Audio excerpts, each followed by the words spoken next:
Hey guys नमस्कार। आप लोगों का टॉप 10 क्लासेस की तरह से यूट्यूब चैनल पर स्वागत है। तो गाइस आज की लेक्चर में हम लोग बात करने वाले कक्षा 12 की भौतिक विज्ञान की। आज की टॉपिक रहने वाली है चुंबकीय प्रवृत्ति। चुंबकीय प्रवृत्ति क्या होती है इसके बारे में जानेंगे। साथ साथ में जो है जो चुंबकीय क्षेत्र के जो तीन नियतांक होते हैं उनके बारे में जानेंगे, उनके बारे में क्या संबंध होता है। जो तीन नियतांक हैं उनके बारे में जो संबंध होता है वहां से बेहतरीन प्रश्न उठता है। और इससे पिछले वाले पेपर जो हुआ था आपके बोर्ड में वहां से प्रश्न पूछा गया था दोस्तों। तो आज की लेक्चर बहुत शार्ट होने वाली है, बहुत छोटी सी लेक्चर होने वाली है, पर आज आपके लिए इंपॉर्टेंट रहने वाला है। कल के वाले लेक्चर में कुछ छूट गया था तो इसलिए आज के लेक्चर में ये बताया जा रहा है। तो गाइस लेक्चर को स्टार्ट करने से पहले चैनल पर नए होंगे तो चैनल को सब्सक्राइब जरूर कीजिएगा, और वीडियो पसंद आता है तो वीडियो को लाइक कीजिएगा और दोस्तों के साथ वीडियो को शेयर करना मत भूलिएगा। तो चलिए बात कर लेते हैं चुंबकीय प्रवृत्ति क्या होती है। चुंबकीय प्रवृत्ति क्या होती है, सबसे पहली बात अगर नोट किया जाए तो यह एक प्रकार का नियतांक होता है। क्या होता है? यह एक प्रकार का नियतांक होता है, अर्थात इसका वैल्यू बदलने वाला नहीं है। बात समझ रहे हैं ना? यह एक प्रकार का क्या होता है? नियतांक होता है।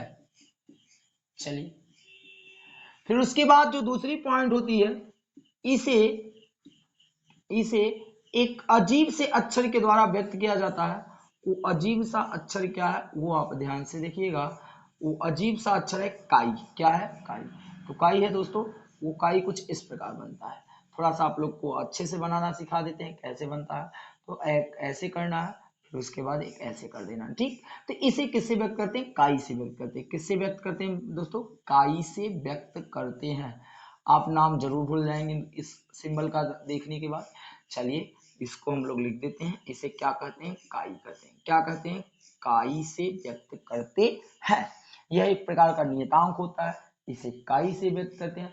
अब काई बराबर जो व्यंजक होता है, अब हम चलने वाले हैं चुंबकीय प्रवृत्ति को परिभाषित करने। तो ध्यान से समझना दोस्तों। चुंबकीय प्रवृत्ति, चुंबकीय प्रवृत्ति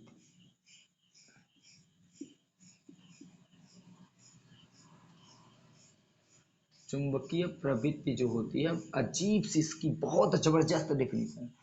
काई, ठीक। काई इक्वल टू क्या होता है? ध्यान से समझिएगा। काई इक्वल टू होता है आई बटे एच। क्या होता है? आई बटे एच। अब कहोगे आई क्या होती है और एच क्या होता है? आई होता है पदार्थ की चुंबकन तीव्रता। क्या होती है?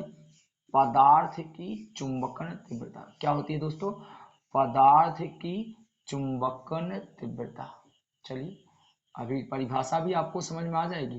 पदार्थ की चुंबकन तीव्रता। और एच जो होता है चुंबकीय क्षेत्र की चुंबकन तीव्रता होती है।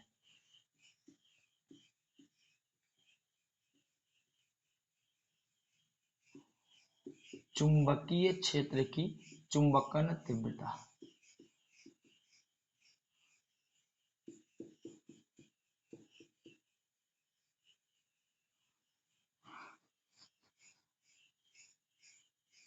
ठीक, अब ध्यान से समझिएगा।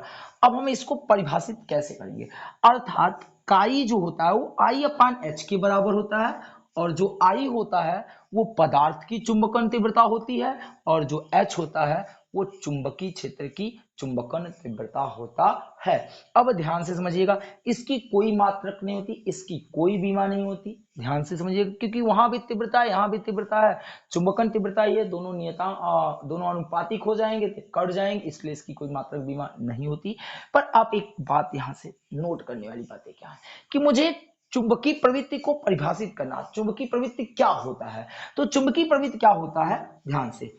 चुंबकीय क्षेत्र में रखे पदार्थ की चुंबकन तीव्रता। जैसे हमने क्या कहा कि ये आपकी चुंबकीय क्षेत्र हो गई, ये आपकी क्या हो गई? चुंबकीय क्षेत्र हो गई। ठीक है भैया, ये क्या हो गई? चुंबकीय क्षेत्र। अब इसमें जिस पदार्थ को आप रखे हो, जिस पदार्थ को रखे हो, ध्यान से, चुंबकीय क्षेत्र में रखे गए पदार्थ, चुंबकीय क्षेत्र में रखे गए पदार्थ की जो चुंबकन तीव्रता। अब कहोगे सर चुंबकन तीव्रता क्या होता है?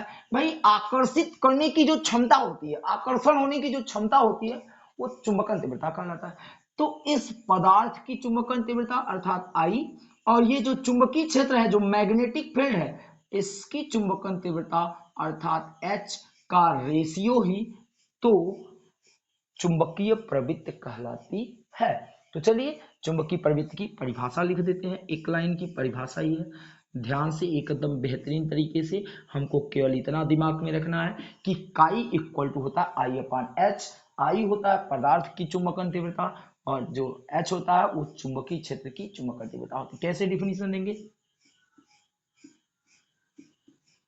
देखिएगा, चुंबकीय क्षेत्र में रखे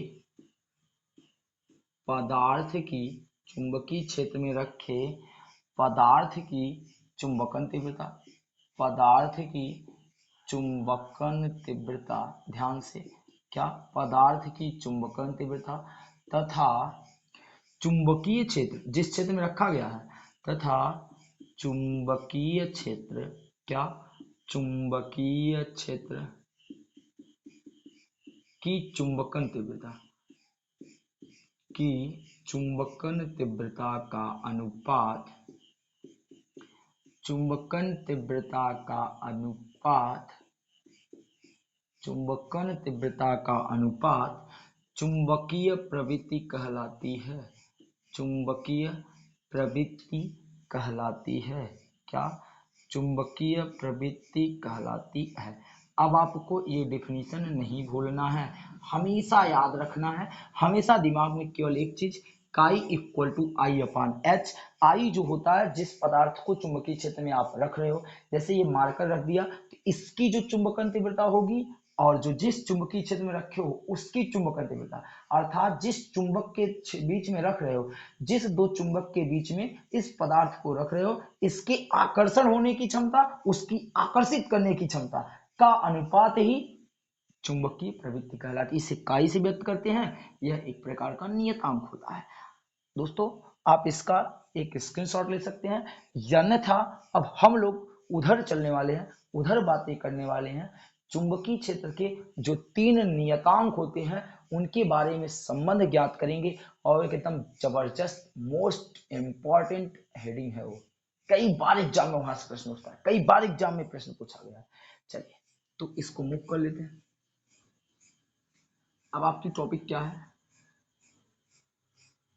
ये है भाई, लगा लीजिएगा MP most important question.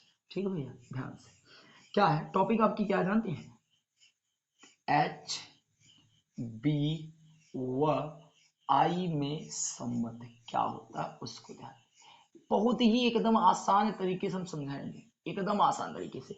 H क्या होता है, ये तो आपने भी यही देखा कि चुंबकीय क्षेत्र की चुंबकन तीव्रता होता है। बी क्या है, चुंबकीय क्षेत्र है। और आई क्या है, आई जो होता है पदार्थ की चुंबकन तीव्रता होता है। अर्थात पदार्थ की चुंबकन तीव्रता और चुंबकीय क्षेत्र और चुंबकीय क्षेत्र की चुंबकन तीव्रता में क्या रिलेशन होता है उसको हम लोग निकालने वाले हैं। तो गाइस इससे पिछले वाले लेक्चर में आपने एक फार्मूला पढ़ा था, छोटा सा फार्मूला पढ़ा था, वहीं से हम लोग शुरुआत करने वाले हैं। हमने वो फार्मूला क्या पढ़ा था, यदि आपको याद होगा तो आप जरूर उस फार्मूले को देखिएगा।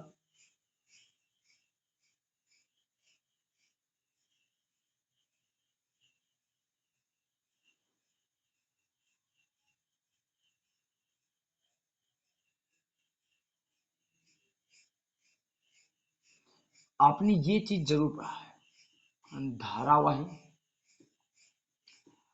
धारावाही परिनालिका, परिनालिका के क्रोड के अंदर, क्रोड के अंदर चुंबकीय प्रेरण, क्या, चुंबकीय प्रेरण बी बराबर, आपने एक फार्मूला पढ़ा था दोस्तों, बी बराबर म्यू नॉट, फिर उसके बाद एच प्लस आई, ये पढ़ा था। बी बराबर म्यू नॉट एच प्लस आई। ठीक, ध्यान से समझिएगा। हमने क्या कहा कि धारावाही प्रणालिका के क्रोड के अंदर जो चुंबकीय क्षेत्र होता है, वो चुंबकीय जो प्रेरण होता है वो बी इक्वल टू होता है म्यू नॉट एच अपान क्या होता है, आई होता है। अब अगर हमें वहां से किसकी वैल्यू निकालना चाहे, आई की वैल्यू निकालना चाहो तो आसानी से निकाल सकते हैं। अभी हमने पढ़ के आया है, देखिएगा ये इक्वेशन नंबर फर्स्ट बनाते हैं, ध्यान से यहीं से शुरुआत करने वाले हैं। अब हम यहाँ से आई की वैल्यू हटाने वाले हैं, यहाँ से आई की वैल्यू निकालेंगे तो भाई आई की वैल्यू क्या हो जाएगी, हम जानते हैं चूंकि काई इक्वल टू होता है, काई इक्वल टू होता है आई बटे एच, आई बटे एच। अब मुझे आई की वैल्यू चाहिए तो इनका क्रॉस मल्टीप्लाई करना पड़ेगा, तो आई इक्वल टू क्या हो जाएगा, काई एच, ध्यान से देखिएगा काई एच क्या हो जाएगा, काई, चलिए ये हो गए काई एच, आई का मल्टीप्लाई एक से किए, काई का मल्टीप्लाई एच से कर दोगे तो आई इक्वल टू हो जाएगा काई एच। ये उठा के समीकरण एक में रख दीजिए, तो रखेंगे क्या रखेंगे, समीकरण एक से, समीकरण एक से। चलो दोस्तों ध्यान से देखिएगा, समीकरण एक क्या कर रहा है आपका, b इक्वल टू क्या है, म्यू नॉट, h के स्थान पे h रहने दीजिए, इस i के स्थान पे क्या रखेंगे, काई h रखेंगे, क्या रखेंगे, काई h रखेंगे। अब आप देख पा रहे होंगे कि यहाँ दोनों में से h क्या है, कॉमन है, तो b equal to mu naught, यहाँ से जब आप h कॉमन ले लोगे तो आपके सामने क्या बचेगा, यहाँ एक बचेगा और यहाँ पर क्या बचेगा, काई बचेगा, वन प्लस क्या बचेगा, काई बचेगा, क्योंकि यहाँ h दोनों में उभयनिष्ठ हो गया, h दोनों में कॉमन हो चुका है। अब आप जानते होंगे दोस्तों कि जो ये b होता है, ये जो b होता है ये चुंबकीय प्रेरण का फार्मूला, यहाँ b बराबर हम क्या रख सकते हैं, ध्यान से समझिएगा, यहाँ पर b के स्थान पे रख सकते हैं म्यू h, क्या रख सकते हैं, म्यू h। तो b के स्थान पे यदि हम क्या रख दें, म्यू h रख दें, बराबर इधर आ जाएगा म्यू नॉट h, फिर उसके बाद क्या आ जाएगा, वन प्लस काई। तो ध्यान से यदि एच एस से क्या हो जाएगा, कैंसिल हो जाएगा, तो म्यू बराबर म्यू नॉट, फिर वन प्लस क्या हो जाएगा, काई, वन प्लस क्या हो जाएगा, काई, ध्यान से देखिएगा वन प्लस क्या हो जाएगा, काई हो जाएगा। इतनी बातें आपको समझ में आई। यदि हम आपकी बातें करें, यदि हम इनको इधर की तरफ लाएं, यदि हम इनको इधर की तरफ लाएं तो ये चीजें क्या हो जाएगी, म्यू अपान कितना हो जाएगा, म्यू नॉट, म्यू अपान कितना हो जाएगा, म्यू नॉट, बराबर इधर क्या हो जाएगा, वन प्लस काई, काई एम भी कहते हैं, काई भी कहते हैं। तो ध्यान से देखिएगा ये क्या हो गया, एक बार काई ही गड़बड़ हो जा रहा है बार बार, तो काई के लिए हम लोग क्या करते हैं भाई, एक बार एक ऐसे कर लेते हैं, चलिए ये हो गया। अब हम क्या जानते हैं, हमने पढ़ा था कि वायु की चुंबकशीलता और निर्वात की चुंबकशीलता का अनुपात ही क्या कहलाता था, क्या कहलाता था, आपेक्षिक चुंबकशीलता कहलाता था। इसे हम म्यू म्यू रिलेटिव से व्यक्त कर देंगे, अर्थात ये म्यू आर बराबर हो जाएगा वन प्लस काई, ये होता है वन प्लस काई। तो ये इन तीनों में क्या होता है, संबंध होता है दोस्तों।